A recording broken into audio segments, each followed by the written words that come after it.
everyone can hear you. Woohoo! It's a miracle.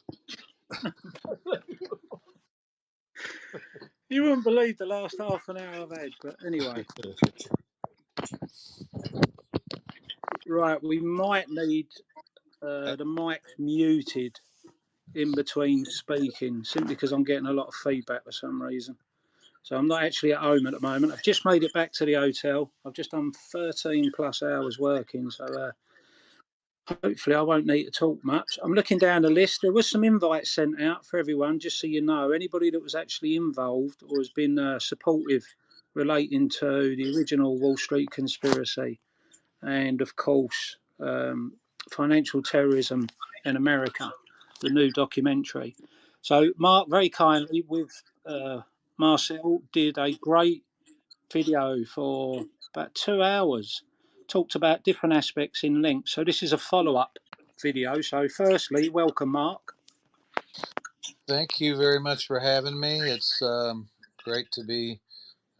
I kind of think X is the real world these days, and the rest of the world is, you know, if not a matrix, it's very contrived and controlled. So X may be a bigger reflection of what the world's like than the actual world. So appreciate it. Thank you, my friend. And of course, welcome, Marcel. Thank you for doing that for me. I'm glad people can't see me because I'm not built to run at the moment, and it shows.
Much appreciated, my friend. Before we actually start, so there's just a little bit for those who don't know me. It's not a surprise. So I have been around for 4 years. I'm heavily involved within the AMC community, or I like to think I am. I am aware that obviously, and I've done this myself, I've been in the MMAT community listening to space calls and other stocks, BBIG and others. And it's incredibly difficult if you haven't done a deep dive on any stock to understand who the good guys are, who the bad guys are. One thing I don't do is drama. And being the age that I am and long in the tooth, an experience where strong emotions and opinions, people are being hurt, people sometimes lash out and have bad days or feel like it will never end. And it's, as bad as it is, can sometimes bring out amongst us a frustration or what would seem on the surface a hatred of each other. You need to mute, boss, because I'm getting feedback. So the reason for me saying that is I am aware that there is drama within each community at certain times, sometimes very little, sometimes it seems quite heightened. The idea of doing this with Mark today is to get a feedback on the Financial Terrorism in America documentary. And I just ask that you respectfully, because we'd like to get everybody up that wishes to speak, invites have gone out to speakers. And whilst I understand that some people feel passionately that maybe others aren't quite for them, I ask you on my behalf and the good of the community as a whole that the Wall Street conspiracy isn't there to pick and choose, because the people we're trying to reach don't know. They don't know me, they won't know you, they won't know the dramas, they won't know the fighting, the different sides within various communities. So I gently ask, please take that into account. There might be people that are speaking that you may not fully appreciate, but they're doing what they're doing, and they're entitled to have their say. I understand about we've had bad people, etc., etc. Um, Sometimes good people can look bad and bad people can look good. I'm not sitting in judgment. I'm just asking that we put the ego to one side, the judgment to one side. We allow people to come up and talk about this film, their involvement, why it's important, because ultimately it's people like you that are going to lose out when this all happens. When you're victorious in your own stocks, when we get this video out, and it's the best chance before that happens to highlight. So the films that have come out before, I'm forever thankful. The books that have been written, I'm forever thankful. But as a community, for at least this space call, put everything else to one side and put the people that do not know first. Because if we can get this documentary out, it's my belief that it will open eyes. And even if it was only 10, that's 10 more than we're currently being able to do without it. So we'll use it for what it's good for. I know the people behind the scenes. I know Mark and the team, and we're going to get to talk about that. So that's just my little premise. I hope you adhere to it. But when you come up, you'll be judged on how you carry yourself and the comments you make by the rest of the people listening. On that note, Mark, thank you very much for joining us. It's very much appreciated. We have thankfully met face to face. We have had lengthy conversations. I hope your ears have recovered. The floor's yours. So we're obviously expecting an update. So it would be nice to hear what the update is to start everything off. Yeah, I'm happy to do that. I'm not going to dig into the dirt too much. I like to try to stay, above the fray as much as I can. But probably most of the people on this call know that I had some issues with our former co-producer, Christina Copeland, and I wish her well in her life and her endeavors. But it became clear at one point that we had, I'm trying to put this delicately, we had different ideas as to what the direction of the project should be, and how it should be presented. That created some issues along the way. The best news that I've had in a while, because I've been battling this for quite a while, and I've for the most part always wanted to keep this away from the community, because frankly I feel like, having been an activist for years, decades myself, and thank you, boss, for making me feel really old. He's like, man, he was doing this before you guys were born. I'm like, really? Okay. And it's probably is true, but whatever, whatever. Uh, but yeah, I've been in and out of various frays for decades. In fact, just last night around 9 o'clock, we had spent the last 4 days sitting in on a trial with a guy, and I won't go deeply into this either. Very good friend of mine's son, a woman of color who's an activist, and so she has a whole different perspective. Her son had been in county for 3.5 years, and essentially is someone who dealt with a lot of mental health issues, and did what they called attempted suicide by cop, and didn't shoot anybody, didn't do anything. He was shot 9 times in the altercation and somehow lived through that.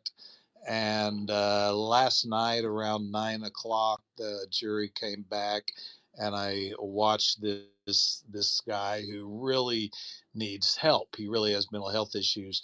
Get a total of, let me add them all up because it's 3 counts, 35 years in prison for not shooting anybody, for nobody being harmed except for him. So I'm going to say that it's not just the market that's broken. I've done a whole lot of stuff in the justice reform realm over the last, especially 10 to 15 years. And in many ways, our system is broken across the board, so it exhausts me, and it exhausts me emotionally. And I think you can always tie these things back and forth, because I know for a fact, back when I was covering more of it, back in the early 2000s, I jumped in around 2004 on the financial markets and the fraud, and specifically naked short selling back then. Um, and I watched the wear and tear. I watched people who I thought were very, analytical and wouldn't be affected by the emotional side and wouldn't let it drag them down. I watched it become an obsession for so many people, and I watched the toll that it takes on them, on their families, and of course on the finances of the investors, because the retail investors are the ones who have been victimized and harmed. So, I always want to start by saying that I want to echo what Wolfie said earlier, that sometimes we get frustrated, sometimes we get angry, and in the same way, you try not to let that spill, and I would recommend that you try not to let that spill over into your family, over into your friends, over into your loved ones. You also have to be careful not to let it become, because a little conflict can be huge when you have literally trauma. You guys have been traumatized, and that's the fucking truth, to put it bluntly. You've been traumatized time and time again by a system, to quote George Carlin, that threw you overboard, decades ago. And it is traumatizing, and it is hard to deal with. So I would just encourage everybody, when you reach that moment, my daughter, who's moving into a new dance studio, that she runs a dance studio here in Oklahoma. I'm very blessed that she is able to do that. And I've spent weeks helping her get that ready. And last night, while I'm waiting for the jury verdict, and she's over trying to get her final approval to move into her studio, we both had to remind each other just to breathe, just stop and breathe sometimes, because sometimes you just need that. And it's okay to step away for a day or a weekend or a week, or however long it takes you to keep your mental health in good form. It's just Yeah, necessary, because this I'd is going to actually go take on it. for a long time. I'd take it a bit further and say it's almost compulsory. But I've been around for 4 years, especially within the Twitter, but originally amongst the Reddit, where I read more than I did anything else. I've been involved and seen the YouTubers come and go and the disappointments that we've had. Thankfully, we've still got YouTubers that, no matter the criticism, have kept going. Boss Bumps being one of them. We have Bigums and others. So, tonight we're here for financial terrorism in America. Um, Now, for those who don't know that are listening in, and I hope you do, Boss, you need to mute. What we've got is ourselves in a position where, no worries. Oh, I don't know how that's happening. Okay, let me move around. So we're in a position now where things have been held up. We haven't been able to progress. When I say we, I talk about anybody that's part of the Wall Street conspiracy, what would have been the sequel and what would have been down the rabbit hole. So here we are today. Mark, the hold up was an agreement, obviously, a separation. Where are Yes. we now on that?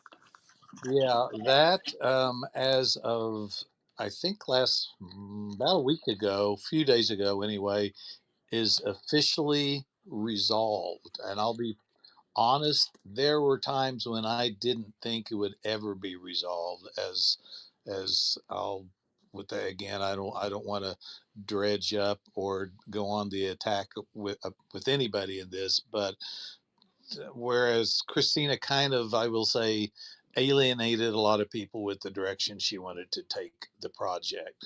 My sole focus on this project is for it to be used as a tool and an illustration of the actual systemic fraud that exists in the capital markets in America, and specifically on Wall Street.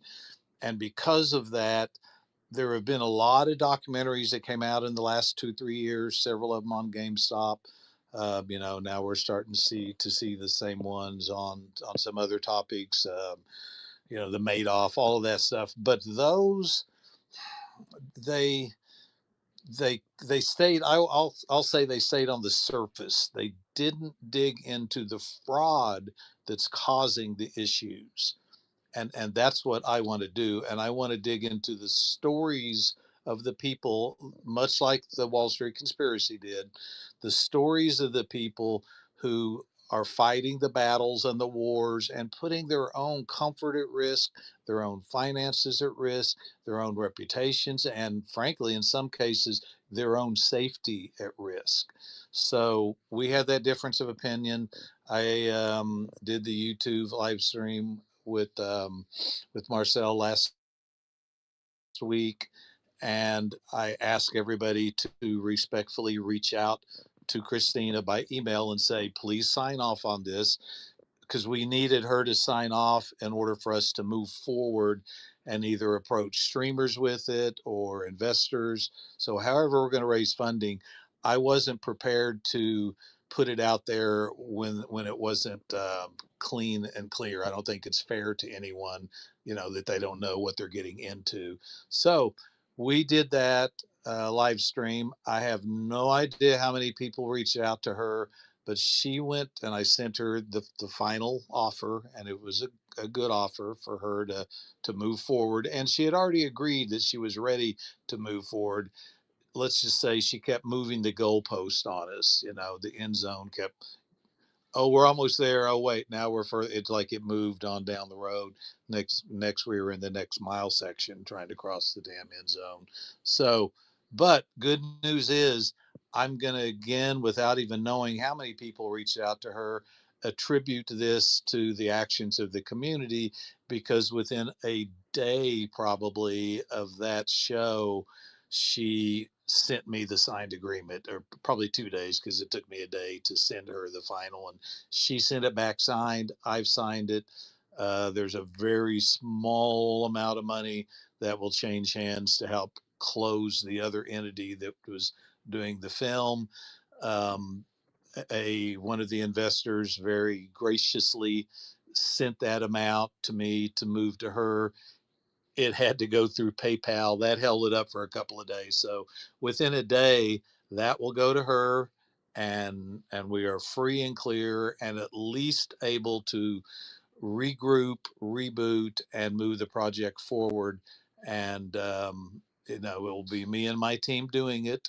I'm very comfortable with them, and I will say, just before these issues became inflated, and in some moments it felt like insurmountable. We worked with Mark Bazil, helped us produce, putting together a trailer, and I put together what's called a pitch deck for the film, and I'm appreciative of Mark for doing that. And we got a very good trailer, and it's out on YouTube. A lot of you have already seen it. Today, I posted on that same YouTube, and I think Wolfie and Boss both shared it as well. A couple of clips. I'll continue to put a few more out over the next few weeks. Today, I put out a very short clip with Frank Nez, who a lot of you know, and is a online journalist. I don't like to insult online journalists by calling them bloggers, because I think that's mainstream media's way of making a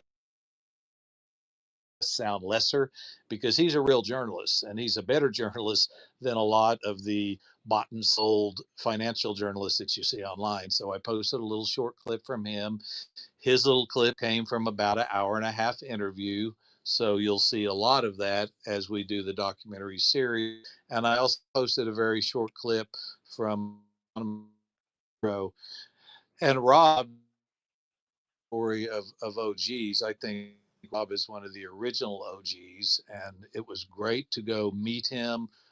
I've met him before in interviews, but we always did them in New York. We did one in Washington D.C., but we did it at a room, that was set up to film in.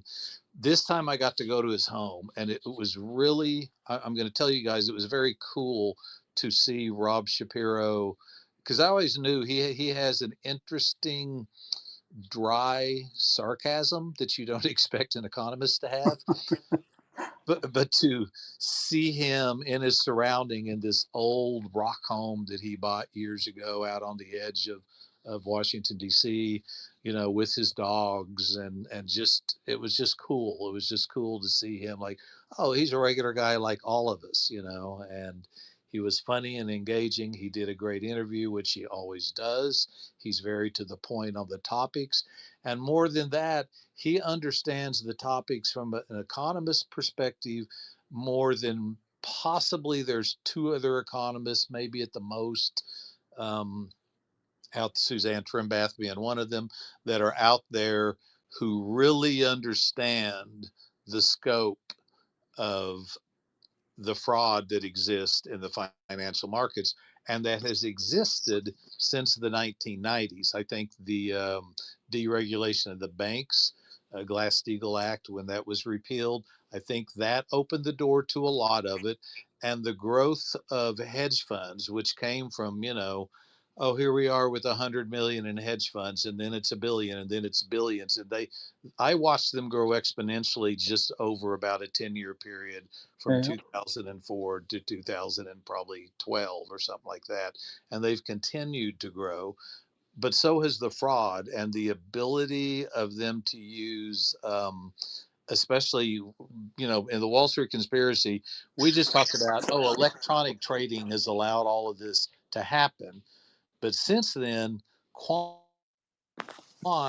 meaning the analysts that they hire and the people who are writing the programming and doing all of these things and these algorithms, which literally trade quicker than you can take your finger and touch your computer to buy or sell something, they've already are way ahead of you.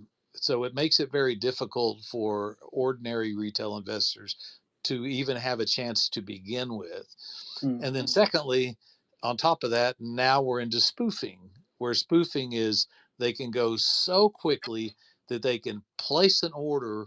Let's say they're trying to drive the price down because they want to cover a short. They can place an order or a series of orders that look like, oh Lord, selling pressure is happening. And that makes other people jump the gun and they start selling. And then they pull that order before it's even filled. So it's literally them just faking you out that they're selling pressure or buying pressure, depending on what they're trying to do, that doesn't exist. And that's straight up manipulation. It has to be stopped. So yeah, we're back on track with the film. Right. It will be a documentary series. I'll be honest, it allows me now to kind of regroup a little bit, and a lot of things have happened. And I like to, you know, I'm not hugely religious, but I do like to believe that sometimes things happen for a reason. So Yeah. sometimes when you have these stalls that happen, MMTLP is an example.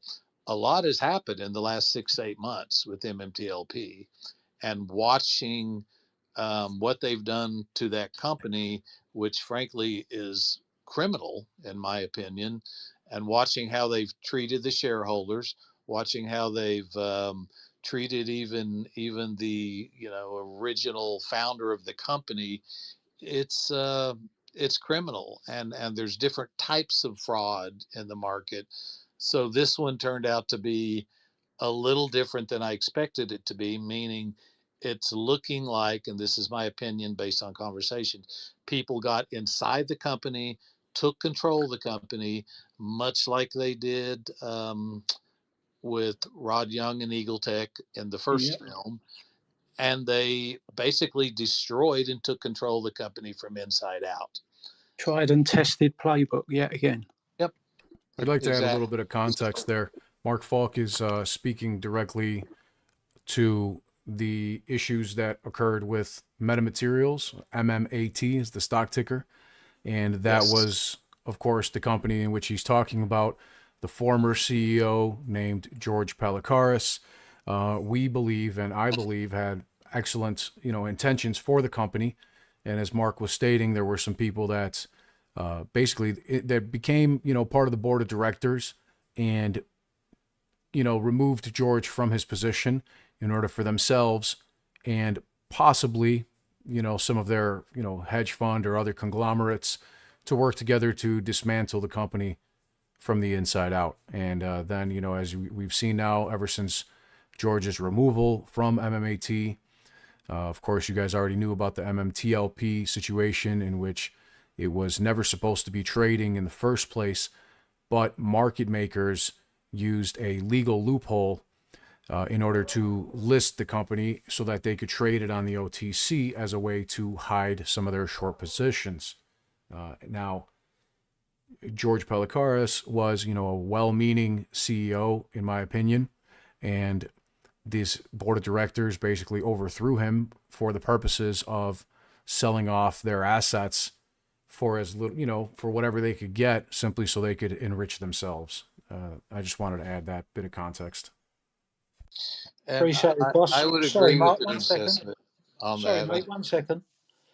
Just for anybody listening in that is part of the stock that's just been mentioned, if you haven't yet, please go and watch the Wall Street Conspiracy. It's free on YouTube. Feel free to share it. You can clip on it. You can pretty much use it as you see fit. The reason I say that is when you actually listen to that gentleman who come up with Eagle Tech was actually took over, I believe, it's Google Voice or something very similar today. And it's something we might touch on if we get time in the conversation relating to, it's not just the stock price they go after. Sometimes there's a reason they want the business. And going after the stock price and death spiral finance and driving into the floor is one way to get that. They turn up and offer the money to get you an IPO so that you could. So they turn up with their money. Boss, you need to mute again. They turn up in, we are saving heroes. We can loan you the money. We can get you listed and IPO. And then what they're doing in the background is putting people on your board or decimating the company and using hit pieces, as I'm sure everybody listening knows. Boss, you need to mute, mate. I can hear everything. You got a hot mic. That's right. I just want to go back a couple of steps before we move on to the next step. Firstly, all the listeners, please, if you feel so obliged, put the ticker that you care about, that you've done your own DD, information that you've got into the chat. There'll be people that listen to this today, maybe tomorrow. It might only be 100, might be 1,000. Let's see how lucky we can get. But if people are going to utilise this call in order to know what to look at and why we say, or why I say, there's a cancer in the market and different companies have different symptoms, but we all fight the same enemy.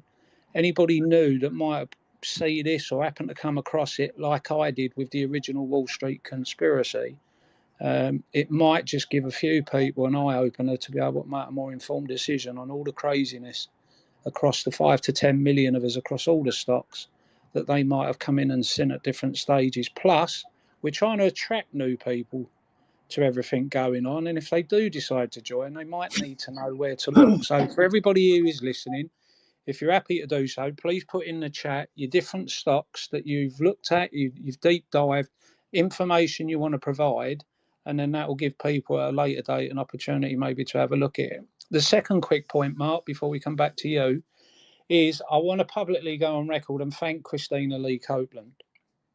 Now, I was a lot younger, a lot angrier, and pissed off at the world relating to stock markets, governments, and everything else.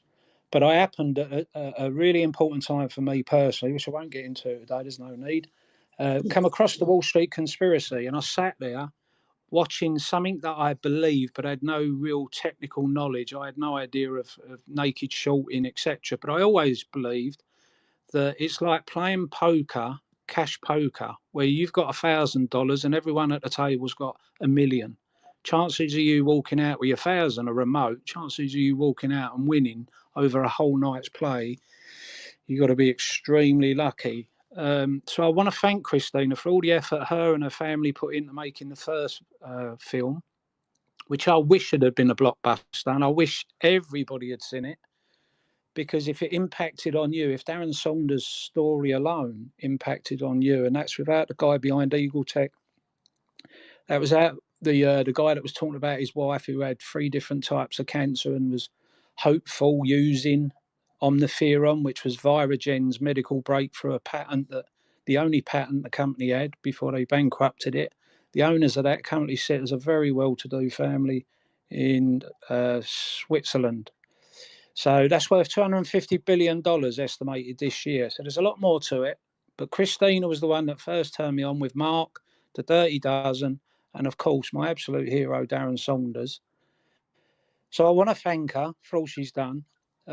Whatever the agreement and how you got there, Mark, I'm very appreciative that you both managed to. So where does that bring us today? What's the next step? So first of all, I'll probably guess, how far have you actually got with the recording? Are you able to now use all of it? Where are you regarding that, first of all? Great question, thank you. And I'm in agree with you, with Christina. Without the first project, which Darren Saunders, in his extremely persuasive way, met her and convinced her that this was a documentary that needed to be made. She had never made one. I think she had done some acting in her earlier, so she had a little taste of what film was like. And they dove into this not really bluntly knowing what they were doing. I was brought on as a writer who had already written a book at the time and who had researched and written about stock market fraud for several years at that point. But I had never worked on a film at the time either. So they brought me in as the writer, and I ended up being the field director, meaning I traveled around and interviewed John Harmer and Shapiro and Dave Patch and a lot of these people who were other characters in this. And I got to spend a lot of time with Darren Saunders before he passed away. I'm eternally grateful for that. Um, so, yes, all of that aside, we just have gone in a separate direction on this because, again, my direction is to focus on the shareholders and on not just the retail, and not just because a lot of you have become even when I call you a retail investor, that downplays how deeply dedicated so many of you have become, that you've become activists in kind of, in that case, the same way I did. I wrote a piece about it because I had had some experiences in the market that seemed rather suspect to me. And then I started digging in and I went, oh, okay, this is a thing, and I read a article or two that was out in Forbes about Wes Christian and John O'Quinn, his old partner, who passed away during the filming, died in a car wreck. I won't say that car wreck was suspect because Wes doesn't seem to think that it was, but I will say at sometimes the worst moment in time, we lose people who, were championing the cause. And I guess I always am a little suspicious on stuff like that. But right now, we, in our first run of filming, which really only lasted about 10 to 12 weeks, maybe, and it was an intense up and down the East Coast. Flew into Florida, did about 3 interviews there, went to West Palm Beach, did drone shots and got some of the really wealthy homes and got some really great footage. Came back up through Georgia, interviewed people there, went to Washington, D.C., where we interviewed Rob Shapiro, Bill Ferrand. So we were able to reach a lot of people. We've been very lucky with that. And then we went on up into New York and we interviewed people in New Jersey, New York City, upstate New York, just all around, went up into Connecticut. And then we did the same thing on the West Coast throughout California, did several interviews there. So I would say, in my mind, and again, this is an estimate because I can tell you, I'm not 100% sure what stories need to be told through this. It won't just be one company because the topic is about Wall Street fraud. And I think it takes at least 3 different companies' stories to cover the aspects, because with Metamaterials, that was one where his company was infiltrated by the bad guys and they literally stole his life work away from him. And that's painful. That's just painful to see. But at the same time, market manipulation and naked short selling and spoofing, and all of those things factor into it. And then toxic financing, which became known back in the early 2000s as death spiral financing. And that was because it was a way to use naked short selling and poorly written deals. Many times you got to understand these CEOs, they're visionaries. They came up with a great idea or a great concept or a great product, but they're not savvy about Wall Street and maybe the financing as much, so they get manipulated. And it's disgusting. You should not have to go into Wall Street and go, I'm going to take my company to market. Oh, hey, we're going to bring you some guys that are going to help you out. And as Kristen Shaughnessy said in her interview, they're saying, go do your thing, and we're here to help you, and we're your friend. And then she ends with, but they're not your friend. They're just not your friend. They're there to destroy you. And again, I want to give a shout out to Kristen because she's been doing phenomenal research. Um, Anna called me yesterday. I'm sorry I missed your call yesterday. We were in court waiting on all of that bullshit. But I will get with you later today. We can have a conversation. And there's just so many people. There's so many people that have worked so hard in this. And I see it as not just the retail investors, even as an activist, even if I'm not doing Wall Street stuff, my favorite phrase probably is diversity of tactics. So if you have one or two attorneys over here who are doing the battle, going after the brokers, going after Goldman Sachs, going after Citibank, going after the hedge funds, even going after the SEC and FINRA and people like that. And then you have another attorney over here who's going after the toxic lenders. So as they kind of bookend, I think they've done a pretty good job of understanding it's not a competition between them because they're each trying to expose fraud in different corners of the market and different methodologies that are used to rip people off. But on top of that, you have the shareholders who generally, in a very weird synchronicity, turns out that each one of them will have a really one or two really good skill sets. You literally have at least one person who's a private investigator. Well, that's really helpful. You have another person who's, I'm going to be so diligent to the point of obsession of reaching out to Congress and pushing and pushing and pushing them. You have some older people who have been on Wall Street and came to understand the fraud and said, okay, now I'm going to walk away from that and I'm going to expose the fraud that I saw from the inside. So, and protests work in one way. Uh, Federal reforms have to happen. We have to continue to go after Congress. We've got a big election coming up. I will tell you, I am not a fan of Donald Trump. And guess what? On the flip side, I'm not a huge fan of Kamala Harris either. So I can't tell you which way to go on that. I can Right, I I'm can going to tell give. you I'm a long time Democrat and have been known as a leftist to some people, which is ironic because really all I am, and again, I'm going to be clear on this, I'm an RFK Democrat, not RFK Jr. I'm old enough, and I'll age myself here, that I was 12 years old when RFK Sr. was assassinated. ML King was assassinated. Malcolm X was assassinated. Kent State happened. The war in Vietnam. All of these crazy things shaped my life.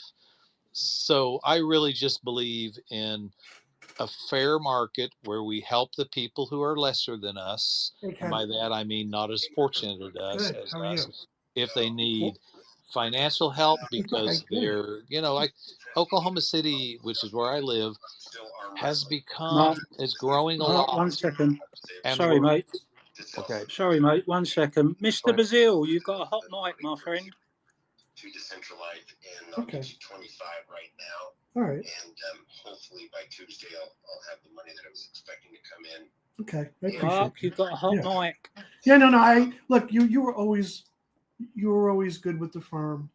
You're always straight up with us. Boss, can you boot Mark? That's not fair. We can't have that in the conversation.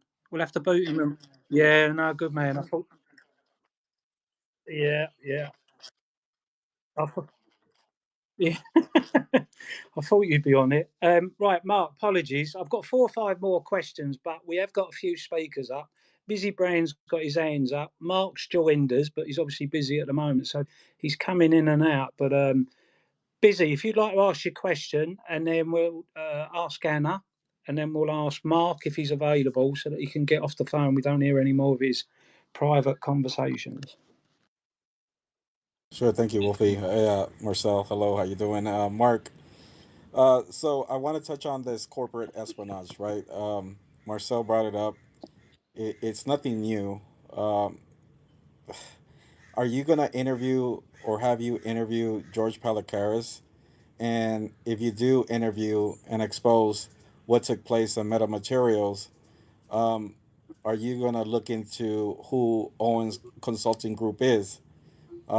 Again, this is nothing new. They tried it with GME. They're from Boston Consulting Group. These are nefarious actors that come from Citadel. Lucky enough, Ryan Cohen was able to out them out and get rid of them.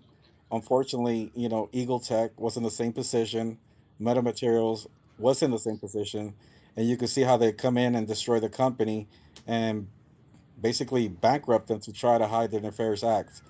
My question to you, Mark, is: have you interviewed George Palicaris for him to tell the story?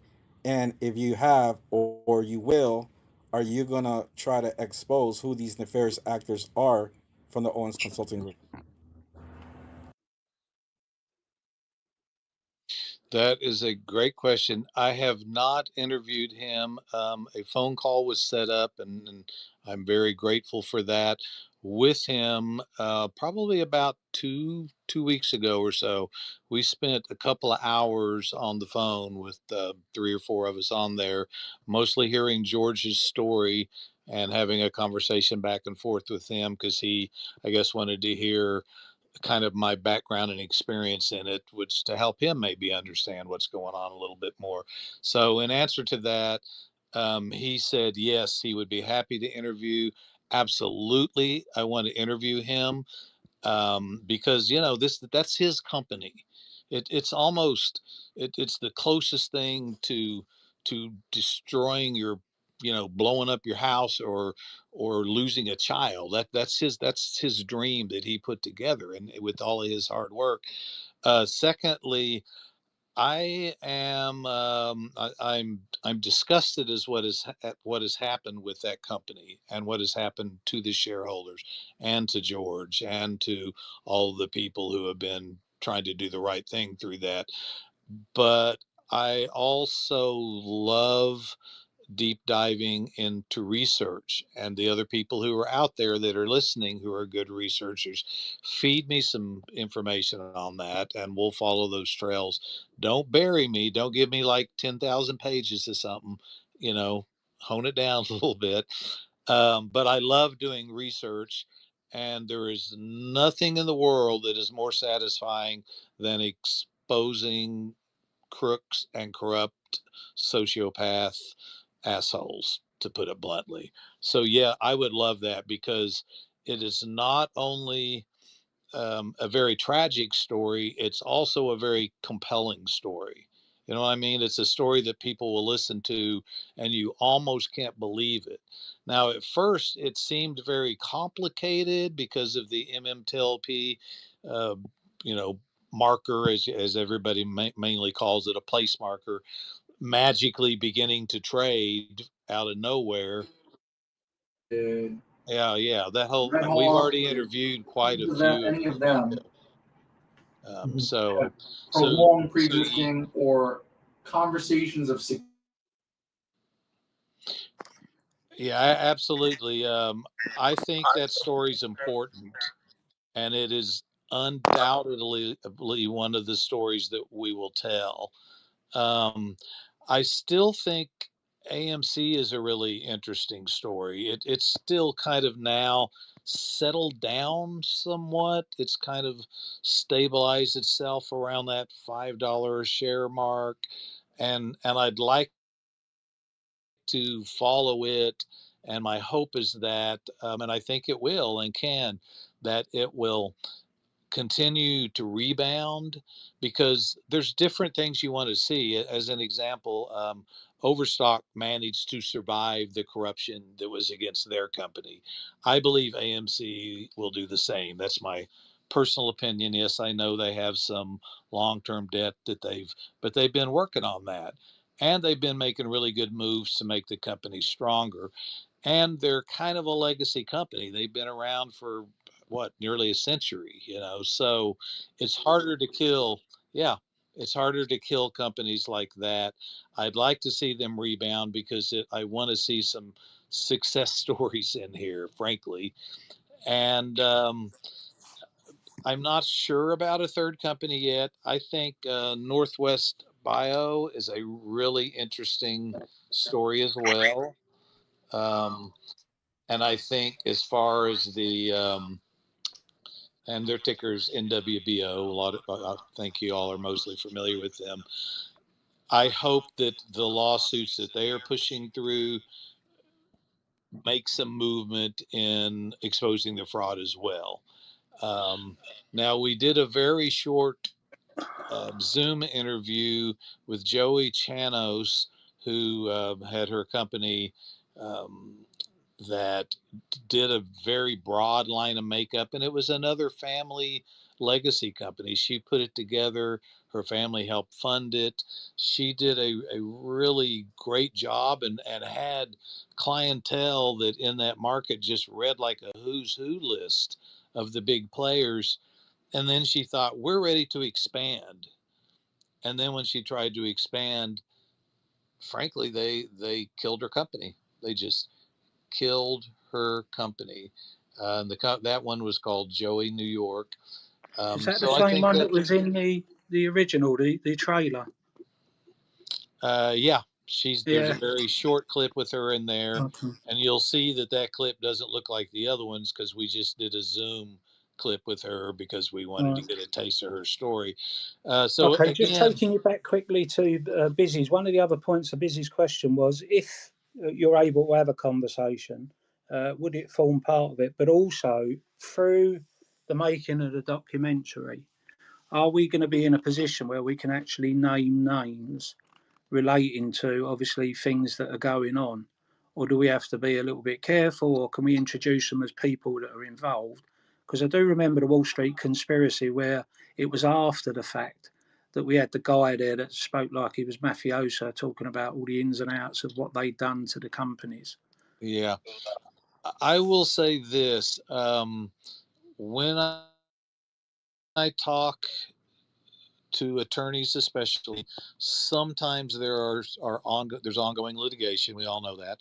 And in that litigation, they'll say, well, I can't really tell you what's going on with that yet, because, we can't screw up their litigation. But anything that I can get information on, even if even if we end up with a couple of, silhouette interviews, or anonymous sources that help us put information at, I have no fear, zero fear, in putting out and exposing the bad guys in this. And I hope that we get to do that. And the worst thing they can do is whatever. It's just do your worst. I've been at this a long time. I think a lot of people, probably even in this group, have had threats against you. So have I. It comes with the territory, but the truth is, we have to speak out individually and collectively against the most powerful people in the country, and possibly even in the world. And if we don't, then nothing happens. So anything that I'm able to corroborate and confirm that it's accurate, absolutely, I'll put it out there. Brilliant. Busy's got his hand up, but I'm aware we've got Anna.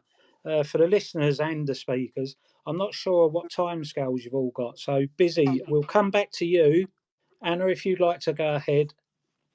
Sure. Yeah, I just wanted to. Hi, everyone. Thank you for hosting the space today and for inviting me to be a speaker. Mark touched on a couple of points that I kind of wanted to circle back around to, and Congress being one of them. When this all started, I truly believed that Congress would help us, and we made a massive push, through this community. Over, I think, 55,000, 60,000 letters have gone to Congress. But what's happening in Congress is, these hedge funds, the bad players here, are donating billions of dollars a year, to keep them on their side. FINRA has full immunity. They are a self-regulatory agency. So the same people who are robbing us they have full immunity. They write the rules, the regulations, and we have zero protection, absolutely no protection. The OTC markets where they listed MMTLP, which should have never been brought to market, the SEC doesn't even overlook it. They have It's insane when you start to read the rules and regulations that FINRA writes and that the SEC that they approve. It's literally like they just write them for themselves so that they can continue to destroy these companies. And they can list now, even since MMTLP was brought to market, because it did have a QSIP, even though it was without the issue or the company's permission. They now have it that if you have a company that doesn't have a QSIP, that they can assign one. So it's mind-boggling when you look at the rules and regulations. And over the past almost 2 years, I have read thousands and thousands of pages of these rules, and it's just absolutely mind-boggling that Congress gives them this power. They need to take away the immunity immediately. But what happens with Congress is that the people who are sitting at the House, like the Senate Banking Committee, sitting before the person who's like the gatekeeper there, showing them the evidence, and they say, no, we can't, we're not going to subpoena, that's just never been done before, to subpoena for the information from the SEC or FINRA. So who's actually looking out for the people? We pay the taxes, and we the people. And when this thing goes belly up, we'll be the ones that they're coming to say, oh, we're going to do a bailout. So not only are they stealing from us in the markets, but then we're the ones that are going to bail them out, just like in 2007. That crash happened because of the OTC derivatives market. You see these, Kristen Shaughnessy put out a tweet a couple weeks ago that showed that the OTC markets has $667 trillion. Also, you've seen that Tim Donahue putting out a tweet saying that on the OTC UTP, FINRA says they own the OTC securities. So it's just shocking to me that Congress hasn't stepped in and even looked at this. It's they're funneling money from our country, and something needs to be done about it. So I They wanted to want say to. that, And and it's legal for also them to do this so is going with to the take market maker all of us exemption coming together, because it 203(b)(I). is. It's the most Anyways, that being powerful said, people in the eventually world that we're all fighting shorts must against. cover, all shorts must They close, have the money, and I'm and they've not fucking stolen leave. trillions of dollars Cheers, my from friends. the Have a market. great So fucking day. I that's wish what I you wanted peace and to chime wealth. in on that. Thanks. So, Mark, so my Thank question, you, Anna. Mark, was going to actually be in relation of what Anna just said. During this documentary, are you going to interview any congressional members in regards of MMTLP? We had 74 bipartisan signatures coming from Congress. We had one ask, what is the share count? And they can't even come up with a share count. Are you going to ask those questions to congressional members, why they haven't solved the MMTLP fiasco? Absolutely. Of course, that's dependent on them agreeing to interview with us. I'd like to and again, I'll ask for all of you guys input and assistance on this. When it comes down to it, I think what I would love to do, and again, next step is finally we're clear to go out and reach out and try to get more funding and get this rolling again. And I'll go ahead and say this. I didn't answer this part of the question earlier. I would say, and this is an estimate, I think we've shot about 70% of the footage. That's an estimate. Not to say if it goes off in a broader direction, we won't end up with a little more than that. But absolutely, I would love to see two things happen, and they tie together. I think it would be, I'm going to use the term fun, but I think it would be effective and somewhat satisfying to plan a larger and broader protest in Washington at the SEC, and maybe even a series of protests around the company at various office and central banks, and just, the various, just begin to make some waves and make some noise probably at that same time. If we do something like, even if we don't, i I would like to travel out with the crew and schedule as many people from Congress as we can get to speak. Even if we have to kind of chase down someone from the SEC, they'll speak. Show up at FINRA's office if we have to. I just think at this point, we just have to, and this is a metaphor, kick some doors down in order to get some answers. So I'm not sounding all January 6th on everybody. A lot of times they are reluctant to have conversations.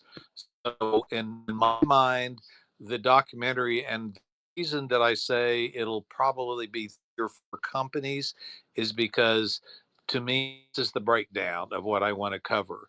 First of all, there's the fraud that happens and the types of fraud: spoofing, naked short selling, the derivatives markets. I mean, we've even packaged it. Now we package together agreements and sell them as that's insane.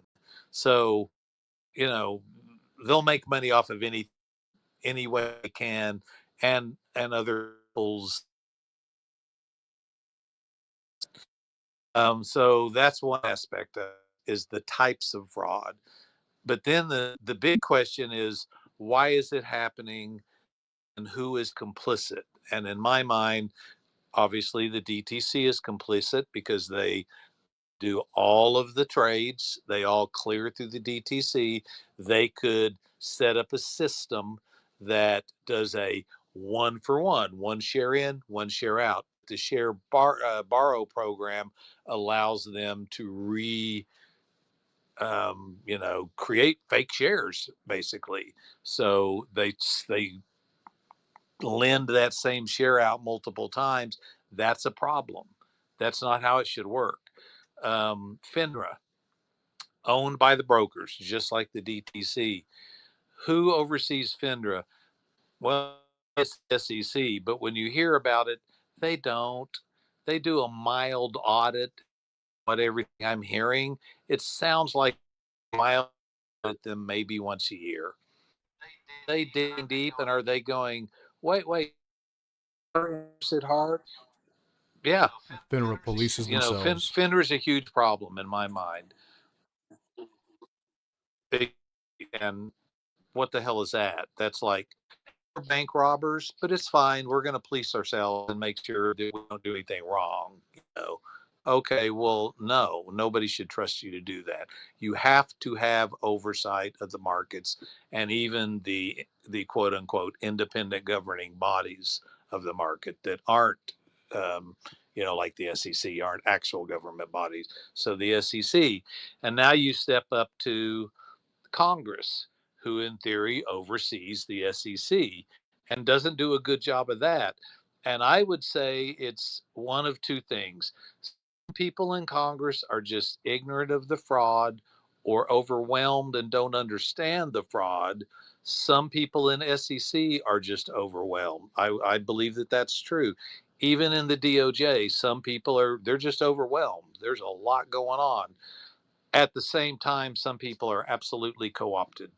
and owned by the billionaires. That's problematic. And then I would say the last piece of the equation is mass media and financial media. Some of them are so clearly bought and sold by the hedge funds that they just go out and beat companies up with a stick every single day. And pretty soon it sounds like that is the very worst company in the entire world.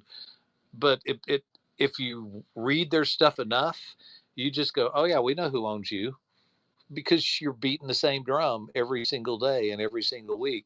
So all of those aspects tied together. That's why I think doing this as a series is important, because I want to break down each aspect of the fraud and the people who allow the fraud, because it's complicated.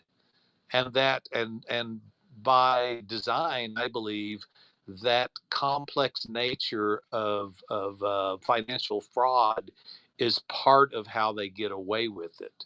The more complicated they make it, even you guys have become so knowledgeable that sometimes you start talking about financial fraud, and I'm thinking, see, most people aren't going to understand that. So it's a very weird balance. I don't want to dumb it down in any way, but we have to tell it in a way that lays out pieces of the puzzle and introduces the players who are the bad guys, and also the people who are negligent in their duty to make sure that the markets are fair and balanced. And also tell it in a way, some point in the shit, I understand this. This is ugly and it affects all of us. Money directly in the market. It affects, oh hell, that company in that town that got killed because of this. I just now feel, you know what I mean? You put it together, and what we need is a whole bunch of aha moments of people watching the film. Hmm. And that's why some of the documentaries that have been out, in fact most of them, I think broke it down and dumbed it down in such a simple way that you just had, hey look, a bunch of guys online took on the hedge fund and the GameStop thing, and that's it. But that's not the point. That's not the point. The point is, how is a market so broken and so manipulated, with so many people and governmental bodies that are supposed to have oversight failing every step of the way? And are they bought and sold? Citizens United turned this into a system where we're all going, I can max out at whatever it is, 7,800 or something on a on a campaign, and that's fine. I can put 25 million into a pack, and I can get this guy elected. And by the way, I own that guy. And we know that happens. We all know that that's true. And you guys are figuring it out. And Anna, to the points that you're making, when you said we went to Congress thinking Congress would help, when I got a message from John Harmer, who, was a good guy. He was somebody who was, and he was a right-wing Republican under Reagan. And guess what? In common, we had that we wanted the market to be fair. And he said, hey, we're going to set up a subcommittee hearing on financial fraud and specifically naked short selling. And I want you to help me put the package together to educate Congress, which I did, and other people did as well. And then all of a sudden that just got canceled. And then it got canceled again. And then it got canceled again. And then you went, oh shit, you're not even on our side. Dateline was supposed to do a huge expose, and then it got postponed and postponed and postponed and postponed. And I believe they only ran it because I harassed them mercilessly and kept putting the emails and phone numbers of the producers out, and everybody, went after them and said, no, you have to do this. And then when they aired it, what started out as a 2-part series on Dateline, which is very unusual, ended up being a 15-minute segment. And I think they might have mentioned naked short selling once, and they essentially said, It's something called naked short selling, but it's very complicated, so we're not going to talk about it. Moving on. Ended up so watered down, it was ridiculous. Yeah. Just in summing that up in response to Anna, thank you for what you shared. And busy. So for everybody listening, so from my understanding, you're about 70% filmed. You do Yes. have an overall strategy and vision for the film. Absolutely. Anybody who's listening, there's still time to reach out to the relevant people, because it's impossible to know everybody amongst everyone fighting the cancer in the market. We're not all in the same stocks. We don't all engage every day. We've all got busy lives, one thing and another. We all understand that. So, Mark, it might be beneficial with you sitting down and working out exactly what stocks fulfill the criteria for engaging as many people as possible so that they have that wow factors. I don't believe there's a stock out there that for one reason or another doesn't bring something to the table. But unless we're going to run a 50-part, you're going to be able to do a 50-part documentary. I don't know how you'd get everything in. So for that reason, it's probably only fair for everybody in the community to understand that their stock will play a part in the film. Obviously, if we're looking for moving forward and stuff, that would probably be the fairest and most decent way to approach it. Hey, Wolfie, I got a suggestion, and that was my last thing before I drop down. I believe that if there's anybody that you should interview, should be Devin Nunez from DJT. Mark, I don't know if you've seen some of the videos that are floating out there. He's been on mainstream media, and he's actually been extremely vocal of what's happening with DJT. Um, Similar to what everybody in different communities hear. So he's been reaching out to attorney generals and also the SEC. He actually attached the MMTLP open letter to one of his SEC complaints. So he's extremely vocal right now, and I believe that that'll be a great interview because the nefarious actors are going after DJT, and he's not standing still. He's actually raising his voice and being an advocate for DJT, and that's the CEO of the company. Yeah, and I agree, and to your point and Wolfie's point on that, I think we'll have 3 and maybe 4 at the most central stories that'll be bigger stories. But I think it's also, as we're talking about the actions that happen in the events, to bring up things like that, because that was, and again, not a big Donald Trump fan, not a big Kamala fan, not a big Biden fan. I'm very picky when it comes to the people. I want to know that people are on our side completely, but that doesn't mean that what happened with that company and the fact that he's stepping up on it is not a really interesting and relevant part of the story. So it's very easy to bring up other companies and at least get them in the mix.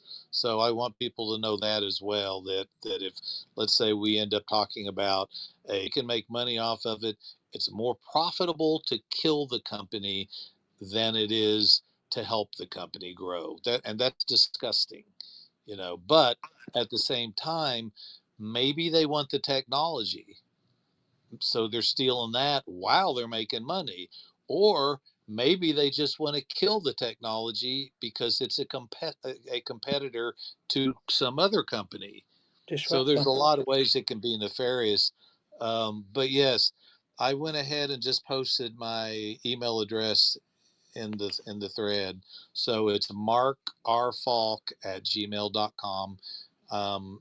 Anybody is welcome to send me information. If you do, and it's about a company I'm not familiar with, and you want to send me 2 or 3 documents, that's great. Links to articles, but start by giving me a 2 or 3 paragraph summary. Hey, this is a company. This is what I think is happening to them, and I I'll look into it. I will follow up on that. Takes a lot of research. I'm going to tell you guys, this process will take a while because, first of all, I don't know when we get more funding in. I still owe my editors some money for helping to put the trailer together. So, you know, we're going to move forward on it. What I might do at some point, now that we're out of the blue on this, I may sit down and do a call with you guys in the next week or so And if we can raise a little money through the GoFundMe for me to pay Jamal, who has worked his ass off for me on this stuff, that would be wonderful. And I think what I'll do is I wrote a book years ago, and it's called The Naked Truth, Investing in the Stock Play of a Lifetime. The reason it's called Investing in the Stock Play of a Lifetime is because CMKM Diamonds, which was a penny stock that eventually released 803 billion shares of stock. But on top of that, I'm 100% convinced that, and we have the documents to back it up, that there was also probably again that number in naked short selling against it. So what happened on that one was it turned out to be, eventually, I'm going to give away a punchline, a fraud from the inside out. So in the world of pink sheets and penny stocks, a lot of times CEOs are just starting corrupt companies in order to take your money. And all they're really trying to promote is the damn stock, you know. So what I'll do is, as people donate $50 or whatever it is, I'll just send them a copy of the book. And I have a couple hundred left. That's all that exists, other than the thousands of copies that are out there. But it's a really great blueprint of how fraud happens. Very detailed, nearly 400 pages, 30 or 40 pages of documents in the back. It ends before I ended up meeting with the DOJ and the SEC and the FBI and the IRS in Las Vegas, because they used the book to eventually indict about 15. That's a rounded number. I can't remember exactly how many. It was 12 at first, and then they had some additional. They went after transfer agents, people involved with the penny stock fraud, and eventually indicted quite a few people in it. But the book ends before that. That's the interesting thing about it. The book helped become a catalyst for cleaning up at least the fraud in that company, and it took some crooks out of the mix, which I'm pretty proud of. So my hope is always that whatever I put out, it helps educate people, and it will give you a very good viewpoint of what happened in fraud back in the early to mid 2000s. And then the second thing is, I hope it becomes a catalyst and gives you all a tool to push for change. So I hope that's what the series does as well. No one thing is gonna, magically be a magic bullet and fix this. But between the dedicated attorneys who are going after the crooks, the shareholders, and what I would call citizen activists who are going after the crooks, and the regulators, and the people like Frank Nez, the online journalists who are also exposing so much of this, Marcel, Wolfie, some of the old guard people who are helping to educate people. When we add all of that together, that's how we eventually win. And I've been quick to say every win, and I've been blessed to have had quite a few wins in activism over the last 20 to 30 years. Every single win, I can say that if you took one key person out of the mix, the whole thing falls apart. Every person was vital in moving the cause forward. And that's why I say that to you guys. You don't even know how vital your efforts are sometimes. Sometimes you feel like you're just running into a brick wall at the highest possible speed you can, and all you're doing is, knocking yourself unconscious. But that's not true, because eventually there are cracks in that wall, and eventually we will take that wall down. And then because I know it's frustrating. I know it's frustrating. And I love you guys, because we were able to bring together 12, 15, 20, maybe a couple hundred at the peak of people who were being activists back in that era, 2004 to 2008. But because of social media, because of X, because of Reddit, because of even Facebook and YouTube, You guys bring together thousands or tens of thousands and maybe even hundreds of thousands of people internationally. And that's an army. You guys are an army at this point, so just know that yes, you're making a difference. And all I hope is that as this moves forward, and it will begin to move forward again now that we've passed that major hurdle, I hope that it helps contribute. And I will say this along the way, because it takes a long time for the whole series to come out.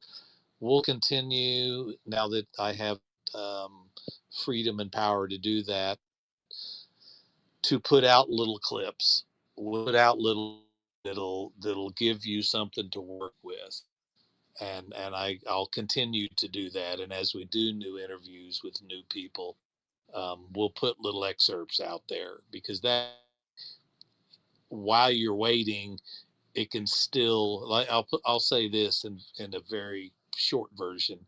The project right now has to do with justice reform nationally and in Oklahoma, based around the story of a guy named Larry Yarborough, who black man in a small town in Oklahoma that was extremely racist, ended up getting life without parole for possession.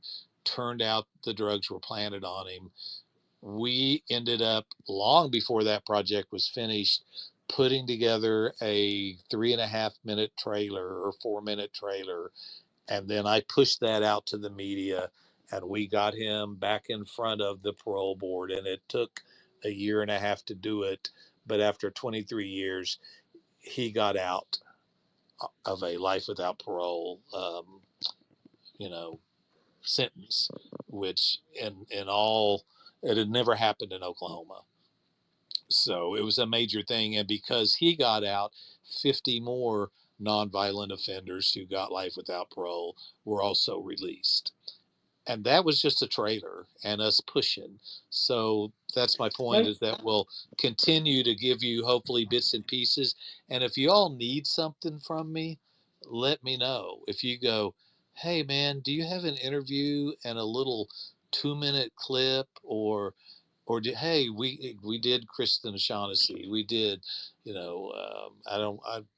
I'm not going to name a bunch of names, because sometimes I'm not sure who uses their real name and who doesn't use their real name. We had Wolfie on camera. We had some great people out there, and some good analysts too, and some of the people who have broken down the logistics of how it happens. So point being, we can put out little clips, and we can give you little things that you can use as tools in your own activism. So I hope that that's helpful too. That's brilliant. In actual fact, there might be an idea there. We're talking about, there's 1,000 stocks. I always used to think many years ago that it was maybe 20 or 30 stocks that they were going after. It now looks like once they go after them and they don't win, they're going after 10 times as many, because now they need to make money elsewhere to balance the books, not get margin called, etc. Just my own theory. So maybe there is something there that we can look for, the various stocks that might want a 4 or 5 minute clip put together. Now, whether that ends up being part of the film or not, it depends on how people can travel to you, Mark, your availability, but it's something to explore. I'm aware the time's ticking by. This won't be the only one, and it's not just me. I don't know how much I will be in the film or not. I haven't been paid a single cent. Right at the very beginning, I did say to Mark and Christina at the time that any money that might have been available at a very much later date can go towards the cancer that took Darren's life. I can go a step further. I think you bought our dinner one evening, so not only did you not get paid anything. Well, in actual fact, I've got to give full credit to Larry. Everyone, at least in the AMC community, and maybe others, he's a great guy. Lives in New York. He helped me out when I went out there to be interviewed. Funds. I'm not a rich man, but Larry managed to come up with a place where we could actually do a couple of the interviews. Kristen Shaughnessy was one of them.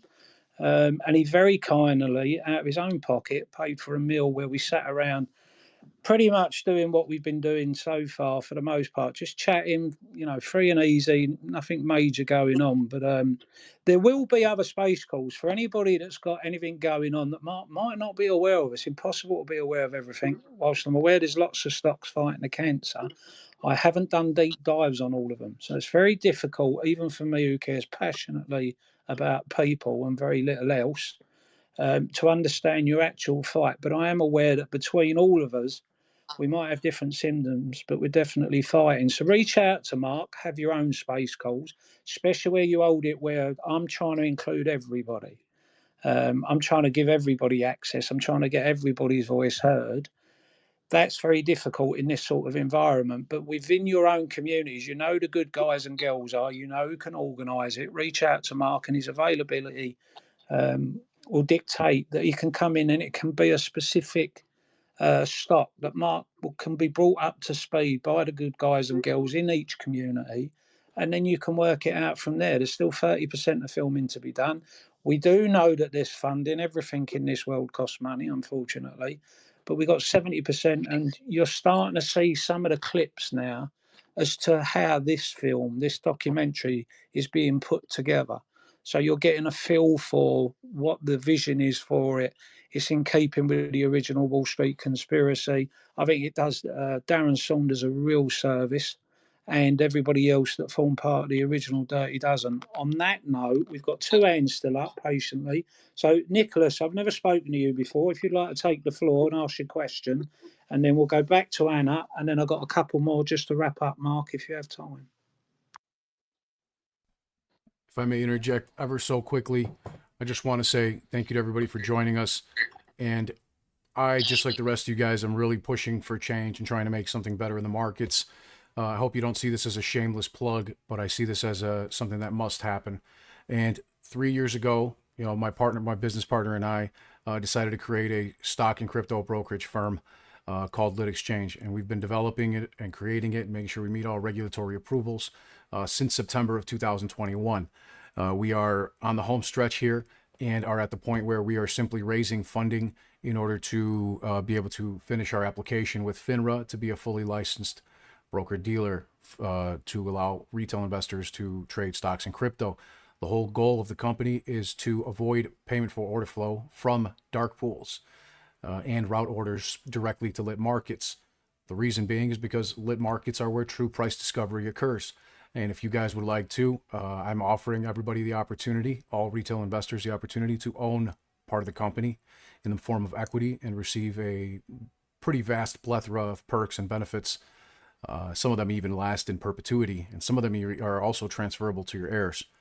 So I'll leave it at that. If you are interested, you can just click my name and you can find the link to it on my profile.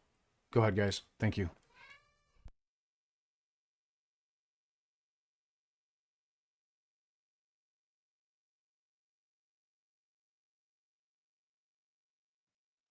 Yeah, you guys hear me now? All right. Hey, I just wanted to point out, you guys were discussing at the SEC earlier. The SEC Division of Examinations, they have an annual examination of broker dealers, BDX.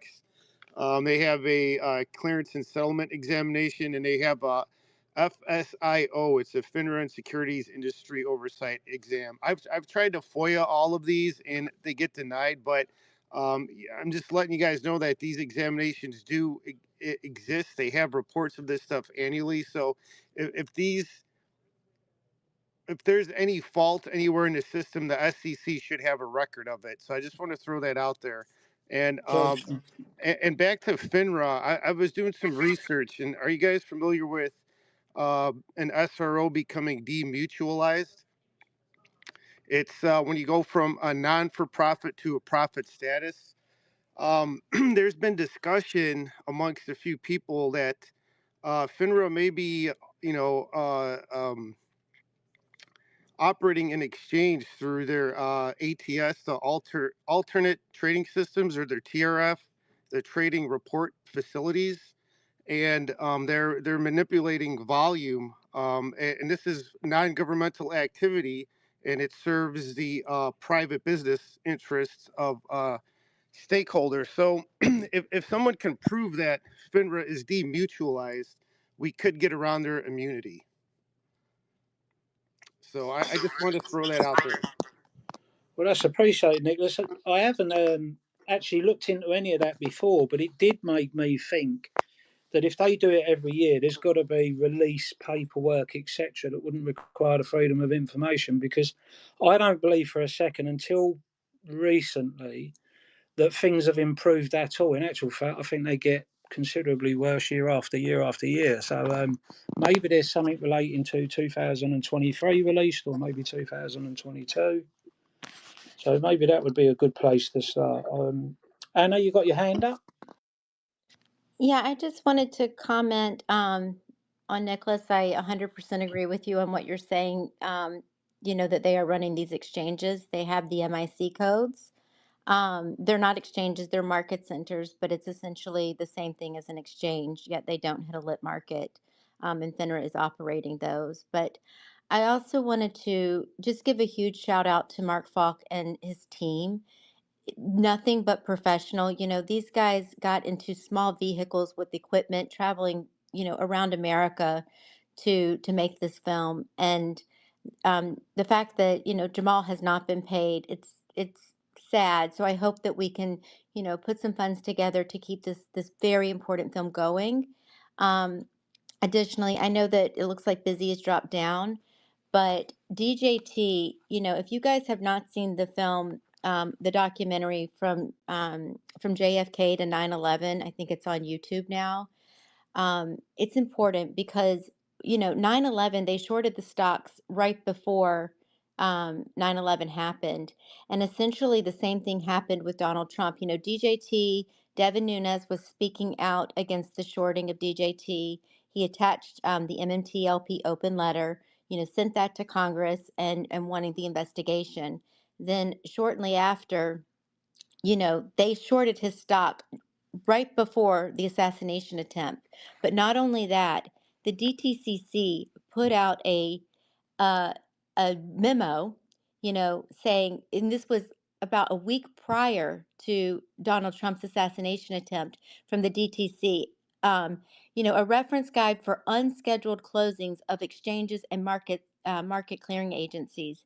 And then it says an example of this would be the morning of a former president. It gives me chills. Guys, this is so much bigger than we can even imagine. I just think we have to stay united, continue to speak up, and unite and continue to fight together, because it's not just one ticker. They destroy companies that have life-saving drugs, that have better technologies, that people lose their jobs. Whole towns shut down when they close these companies, and they don't care. It's just greed, greed, greed. So I just wanted to say thank you guys so much for the space today, and Mark for making this very important film. And yeah, thank you guys. Thank you. Thank you, Anna. Thank you, Nicholas. Everybody that spoke, busy brains. Obviously, we're going to have a couple more questions, Mark, if you got time. Maybe 20 minutes max left. And then we will look. Please reach Yeah, out to anybody else. Go for it, Mark. I do have time, and I wanted to make a quick. First of all, Anna, yes, absolutely right, completely agree, and understand that all they look at is dollars and cents. They don't look at lives. They don't people's livelihoods. They don't look at any of that. And you were talking earlier, Wolfie, about well, maybe we can look at some of these companies. I think there's quite a few of them, and I can give you a quick idea of what we went through when I was writing the book on which was CMKX. I flew out to Las Vegas a couple of times. One of the times was to go out because tied the crooks, this little handful, and I would call these kind of a B team. You've got the big players, and then you've got these street level con artists who are doing the same damn thing, and sometimes they're doing the worst damage. So we found there were about, I'm going to say, 25 or 30 companies who had the same physical address, and they were all OTC stocks or pink sheet stocks. So we thought, well, they're all working out of one office. We're just going to go out there and see, is it a bunch of little 80 square foot side by side? We go out there, we end up at a strip mall with a post office in it, and literally all those companies are PO box. So by the time I that book, I didn't get to do this in the film. The book about CMKM Diamonds, I was able to take this handful of crooks, and I'd say there was about 10 of them who all worked together loosely in this little cabal to rip people. And we traced them to over 100 fraudulent companies. So your idea earlier, Wolfie, that gave me that same idea, in that when all of the people that are listening to this, you have companies, especially if we can go, here's the crook here, whether it's Citadel or whoever it is, they did this horrible thing to this company, and we're telling a story. It's really easy structurally to then go, by the way, they also did this to this company, and they did to that company, and did that. And then you can go, and we can now track whoever it might be to 20 companies or 30 companies, because it's the same players over and over and over again. And it has been for decades, who are robbing you. They just move around like the mob. They're just like the mafia, basically. And they move around to new fertile territory and go, well, we've played out this company and killed them, pretty much completely dead or completely dead, so we don't have to pay taxes.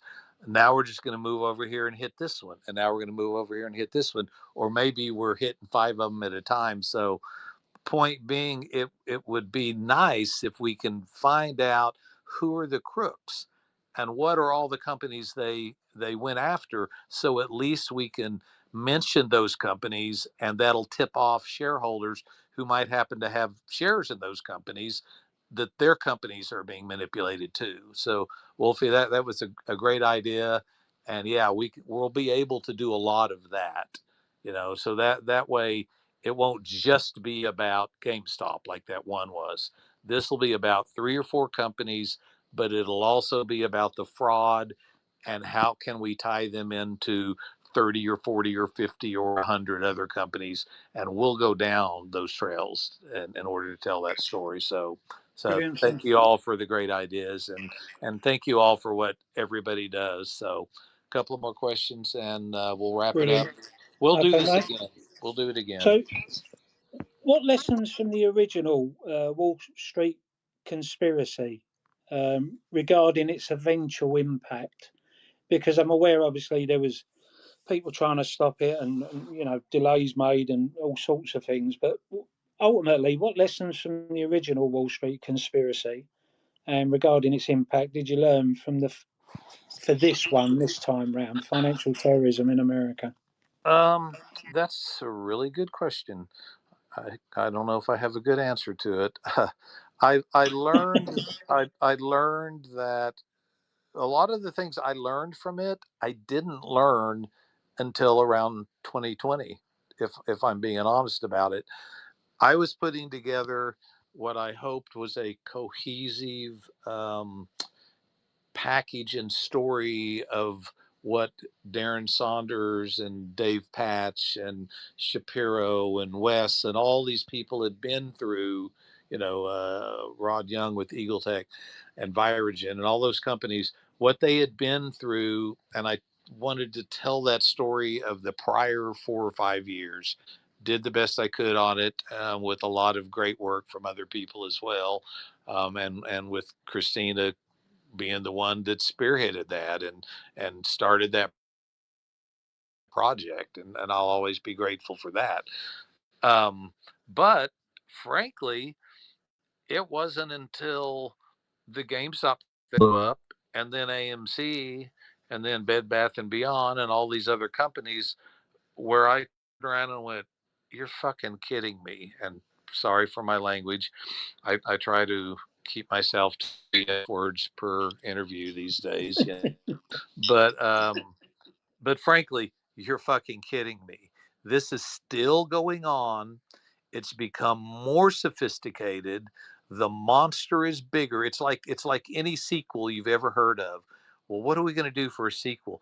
We got to make the monster bigger. And the unfortunate thing is that's real life. The monster is bigger. More people are bought and sold. The corruption is broader. It's more worldwide than it was.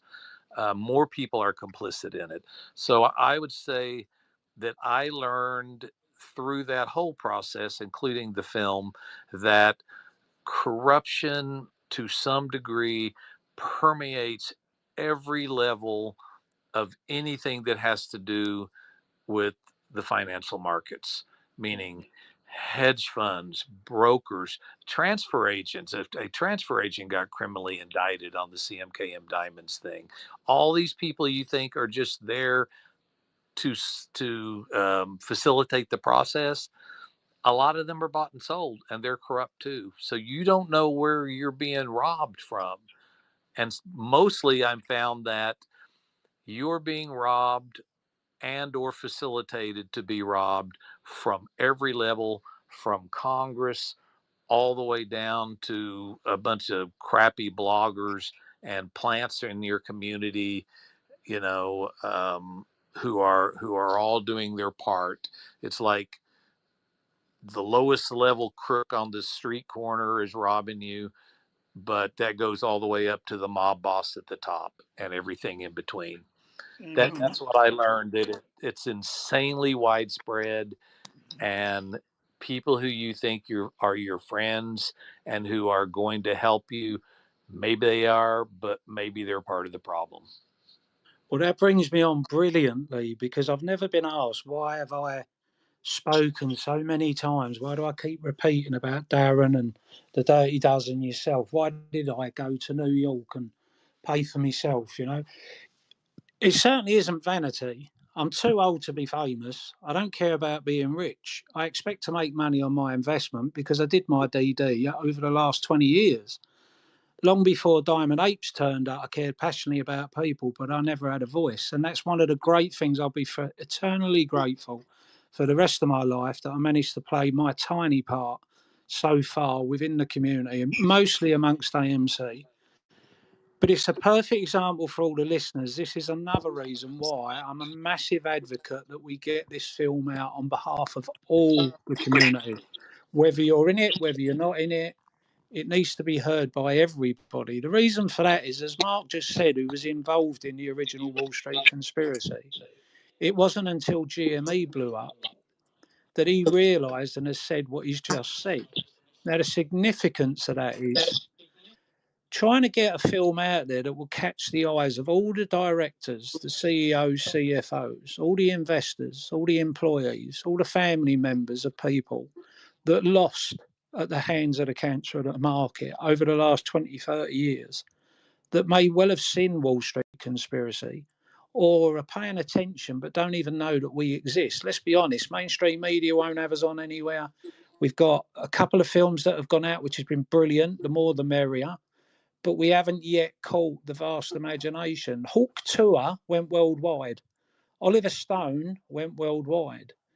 But the significance of Mark not realising until GME blew up means there'll be hundreds of thousands, if not millions, that did see Wall Street conspiracy, did work at a company that went bankrupt, were employees or investors of Viagen or Toys R Us or 1,000 others, that if we can get this documentary out, already know some of the stuff that we knew, but didn't have a diamond-handed community. They didn't have 5 to 10 million.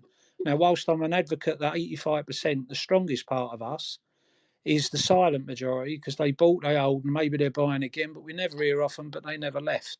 And maybe they're already part of these companies that have paid the price. They've lost their jobs or their homes or their houses or their 401ks. Maybe they're just people like me that have looked at the world long enough and joined the dots and seen it's all a crock of shit. The rich get richer and we're getting robbed left, right and centre. So the call tonight was solely to talk really about the film, the documentary, what it was going to be about, what the intentions are from Mark, what the timescale would be that we can now, with the agreement with Christina, move it forwards. And of course, I understand when we get speakers up, we've all got our lives and we've all grown to know people within our community that are in the same boat as us, invested in a company that for one reason or another, the regulators haven't regulated, the rule enforcers don't enforce the rules, nobody seems to be listening to us, no one wants to do anything. And there's been companies that have gone through that forever. Thankfully, we got each other. I honestly, genuinely believe financial terrorism in America being released will save lives. If I want to be rich, I could have stayed in crypto. If I want to be rich, I would have worked hard. If I want to be rich, there's 1,000 ways. We can all say that. So for me, there's a bigger picture here that will give us all that we want. Change, real change. Payment, And transparency, thanks hold for people not putting any accountable. pressure on me. To be perfectly honest, and this is the other side of it, having spent a couple of days with Mark, I've seen how you work. We had conversations. I've looked you in the eyes. You know, we've shared stories. You know, just one point. I was very fortunate that I followed in Darren Saunders' footsteps in New York. I can't begin to tell you what it means. But it wasn't me that when we spoke about Darren got upset. And you'll have to wait until it comes out and hope it appears. So it's part of the reason the world's the way it is, because we care so much. They bombard us with a million different problems. And depending on where we are, what directly impacts us, we all go off and we fight each other over what the answers will be or what the answers won't be. Now, if AMC don't appear in this, I will still feel as strongly about us all as a community getting it out. If I weren't in it, I would still be saying the same thing. I have told Mark, and I've said it publicly before, not because I'm an hero or anything else, but because I say what I mean and I mean what I say. If AMC squeeze tomorrow, I'll fund the whole film and I'll pay everybody who's ever put $1 into it. I want that on my legacy when I pass away. I want my kids to be proud of me. I want my great grandkids to have a story passed down through the family that a nobody from the UK got involved and he helped change the world. I'm a dreamer. Allow me that much. But I honestly think financial terrorism in America, getting to where it's released, however it will be released, will get there a lot quicker off at the back of diamond-handed community that start thinking about the mums that can't feed their kids or the dads that are going to lose their job or worst case scenarios. We've already put our money in. None of us are leaving. We will be here until we get paid. Hundreds of millions of people got no idea what's going on. And Mark knew back in 2002, 3, 4, but didn't get reminded till 2020. We have a real opportunity to remind an awful lot of people that would come and stand with us shoulder to shoulder. And then the MMTL people with the 65,000 family members that have bought shares and got completely robbed, disgustingly robbed. Then the 70 people that signed that are working in your Congress, in your United States of America, then they'll have a lot more people standing shoulder to shoulder with us because they watched this documentary that we helped make happen. And then they're not going to be able to avoid it and ignore it and do what they did in The Big Short and write it off as it's just a few people who got it wrong. We have an opportunity to do a lot more than just sit and be patient and fight and get on space calls and do everything that we're doing great and brilliant, because Darren Saunders didn't have that support. Patch didn't have that support. Eagle Star never had that support. Overstock didn't have that support. This is what we've got today. And we can use it in different ways. Whether it works isn't important. It's whether we tried that we really should be focusing on. So that's my summing up all as well. I've took up enough time for people. Marcel, you've been incredibly quiet. I know you jumped in and did that about Lit Exchange. For anybody who hadn't heard that before, it's not shameless. The things that I really get behind, I'm not earned a cent off. I'm not an employee of Lit Exchange, etc., etc. There's been not a single cent I've ever took from anywhere in the community. But I do support the things that I think we'll either need to get there or we're going to definitely need as people everywhere, investors and non-investors alike, once it happens. And a brokerage that's got people like you and me at the heart of it, There won't be another brokerage out there, and you can't buy that. We've been here for 4 years. People that are getting behind Lit Exchange are diamond-handed apes. And Mark's a perfect example. Yet again, he knew about all this, didn't know till 2020. Well, people are going to ask questions when it all goes to shit. And they're going to look to us like Burries. And we're going to be able to point them to people in our communities and say they're people you can trust. Lit Exchange will be, at its heart, diamond-handed apes, both in the think tank, people that know Boss through his YouTube. But trust me, there's other people out there that will be supporting it or getting behind it. And there'll be millions that will be thankful that it's in place when it's needed. Because when they go after them, the infrastructure of the market system, the way I see the end game, will stay. But the players in it will be held accountable this time because of you and everybody else that's never left and carry on fighting the fight. So on that note, Marcel, if you've got anything to add, and then Mark, if you want to go to your summing up, and then everyone else can reach out to you. We'll get some more calls going. They can invite you on and you can have calls with them. Absolutely. Thanks. I've been quiet because I want you and Mark to be able to discuss and everybody to be able to ask as many questions as possible. But I couldn't agree with you more in the sense that, you know, a lot of people call me names or have issues with me creating a stock brokerage. I'm not doing this for me. I don't need the money. I already have a lot of experience and several businesses over the last 20 years that I've been doing business and have experience in brokerage through freight brokerage, which I have a company in that, and real estate brokerage, which I started doing, in 2008, 2009. And let me tell you, you learn a lot doing that. And it doesn't matter whether you're facilitating a trade between someone buying a house, someone shipping freight, or someone buying stock. At the end of the day, it's just brokerage.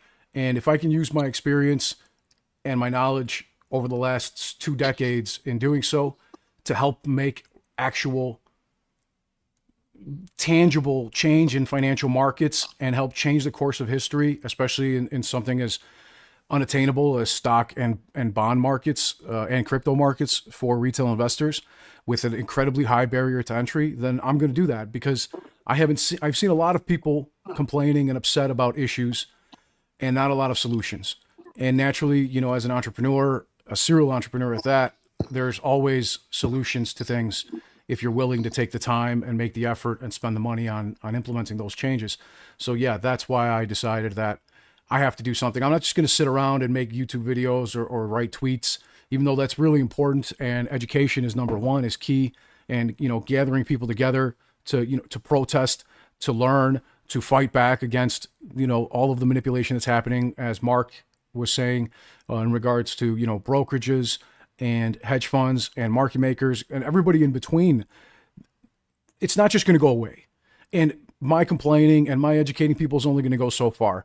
But if we can actually do something to make the change, like pull orders out of the fucking dark pools and route orders directly to lit markets and give retail investors a platform on which not only they own, but they have the opportunity to discuss things and strategize in a way that doesn't currently exist, I think that's what I can do for my legacy in terms of leaving something better for a better market for my kids to trade on, or, you know, my kids to have their 401ks and investment plans for the future. So I'll just leave it at that. I don't want to ramble on. Much appreciated, Marcel, as always. Mark, final words. Right, Lee, should go to you. All right. Well, first of all, thank you both for hosting this today, and thank you to everyone who has listened in, and to all the people who are just out there fighting this fight, because it's a war. It's exhausting. It's going to be exhausting. It hurts your head so much, not just that you learn so much and there's so much information, but that you have to come to terms with the realization that Anna so aptly put it earlier, that all these people we think are on our side, and by that I mean government agencies and Congress, they're not on our side. They're just not on our side. We have to force them. We have to do a metaphorical storming of the castle so that they can't ignore us anymore. And I will say, here's why I think this can work now when it didn't work in the early 2000s. Because of streaming, because of the way film has become, because of documentary series as opposed to documentary, just a film that you had to get into theaters, but you could only get into theaters if you were connected. Well, now there's dozens of streaming services. Now the documentary series format has become an excellent tool because you can tell more of the story and you can tell it in chapters, kind of like writing a book. And then secondly, because of the power that you have with the increasing ability to use social media like X, like Reddit, like even Facebook still, I still organize local stuff on Facebook, like YouTube, like all of the various platforms, you can connect all of these people and you can create that army. And last of all, I'm going to kind of uh, second what Boss was saying about this, and that you have to not just go, here's the problem. I'm going to try to explain it to you in a series. You all are trying to educate people every day. Here's the people who we think are the bad guys. But then the last two elements are, here are some solutions and here's a call to action to make those solutions work. So that's my rule when I do activism. What's the problem? Can I explain it to you in a way that everybody can understand it? Is there a solution that we believe works, or multiple solutions? Because this one's going to be multiple solutions. And finally, what can that person do today and tomorrow and next week? What's the call to action? That's my mantra that runs through my head no matter what I'm doing when it comes to activism. Explain the problem, get people pissed off and excited about it, come up with some solutions, and have a call to action where we can all move forward together and make something happen and hopefully change the world in a good way, because this isn't about the market. It's about lives and products and medical developments and jobs. And there's it's not an accident that 50% of the stock is owned by something like, I think it's actually at this point, the top 10% owns 93% of the stock. The bottom 50% owns 1%. That's by design.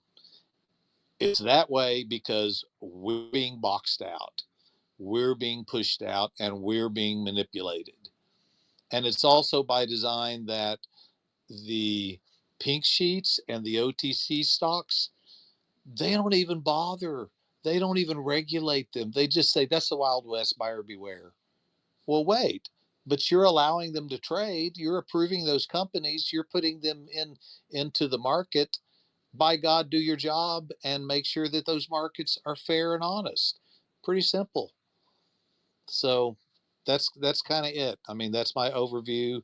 Again, I want to thank all of you. I'm grateful to be able to move on to the next step. If you do want to throw a couple of dollars in, if you go to GoFundMe and just type in financial terrorism in America, that will pop up. I haven't pushed that GoFundMe because I didn't want to do it as long as there was uncertainty in the project. Mainly at this point, I want to get Jamal paid. That would be great. A young guy who's trying to do the right thing and somehow bought into this with me, all the things that I do. I'm grateful to him. I'm grateful to, we traveled with a crew of 4 of us. So Roderick and Jamal and Melissa, that was our team. I mean, that was our team. And I'm grateful for that because we're very lean and we're able to work at a far, far cheaper cost than if we did this in New York or LA. So, again, those are my people. I love them. Go to YouTube and look at the 2 clips that we just put out. Look at the trailer. Just keep spreading the word. and we'll get there, and we'll continue to do updates. So everybody have a great weekend, and I appreciate all of you. Much appreciated, Mark. As always, thank each and every one of the listeners. You might not be in a position to support your company. Maybe you can't afford to go to Pictures and buy popcorn. But it's the Wall Street Conspiracy, the original film, is online. It's free. You can clip it. You can share it. Let's do all we can to try and get as many eyes on that. We're doing brilliant stuff everywhere else. It don't take 5-10 minutes to do a clip. Put it out. If I ever see it, if you tag me in it, and you don't need to, but if you do, I'll share it and share it. We've done brilliant things in the AMC community relating to reminding people of the great nostalgia and the beauty of going to a cinema when we were kids, when we were with our mums and dads, maybe our grandparents, when we were at school, when we were dating, maybe our first date with our wives or our husbands. We reach a lot of eyes, and we've done it for 4 years now, and the company's turning around. But we can also give people the opportunity of knowing why they've lost their houses or jobs or shares, people who just do not know. So please do what you can, whatever it is, at least share where you see relating to the Wall Street Conspiracy or the clips that Mark puts out. It costs nothing, but it might just save somebody that wouldn't have known otherwise. On that note, thank you, everybody. Marcel was stepping in. My sincere apologies to everyone once again for running late. I really, really despise being late. It's not good. But first time in 4 years, so allow me that. All have a great night, great weekend. Go and have a look at your wires. We'll come back on Monday. We'll do it all again. Mark, thank you very much. All the speed.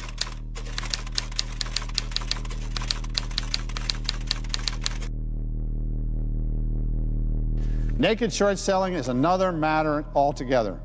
It occurs when someone sells a stock they do not own and have not borrowed. And bad actors can manipulate stocks downward, repeatedly selling something they do not own.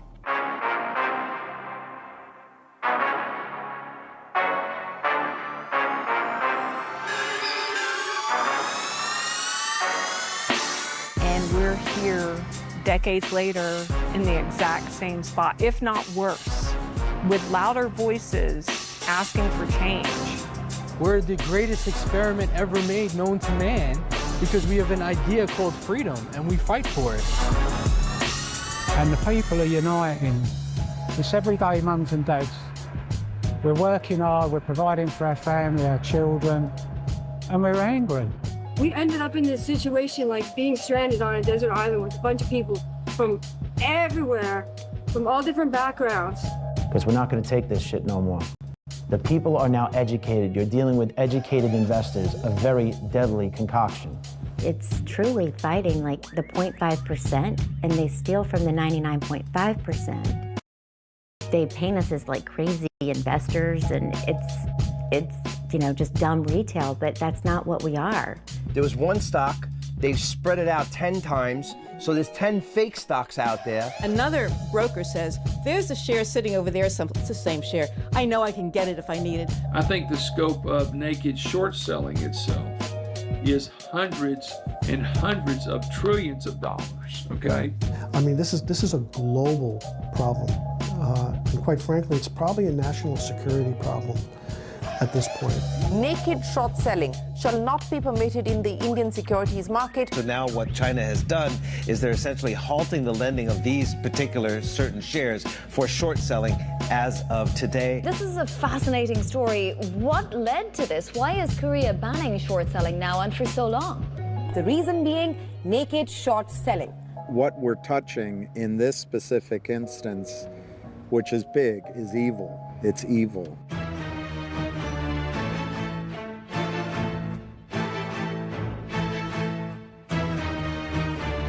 10,000 secrets and a million questions. So is the SEC not investigating these actions at all?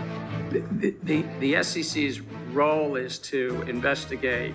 They're just getting shorted. They're getting killed by these toxic lenders, and they have no idea. I think a lot of the CEOs are just trying to build their company, right? And So they're not thinking somebody's out to destroy them, because the people who came to loan them money had smiles on their faces and they were like, go, go, we're really in support of your company, but they're not. We were doing great on the business side, and it just didn't match what was going on with the stock price. When they started to convert their shares, coupled with the naked shorting, our stock plummeted from about $1.50 to sub-penny. That was the demise of our company. And they're looking down and they're laughing. They're laughing at what's happening to the retail investors. They're getting wiped out. The issuers are getting wiped out. It's all just a matter of time. It's here I draw the line. If you try again, then you'll find. Broker gets caught doing what they shouldn't be doing, they pay a fine. The reason that this keeps on going on is that nobody goes to jail. One thing is certain, if you don't speak out, nothing's ever going to happen. I can't take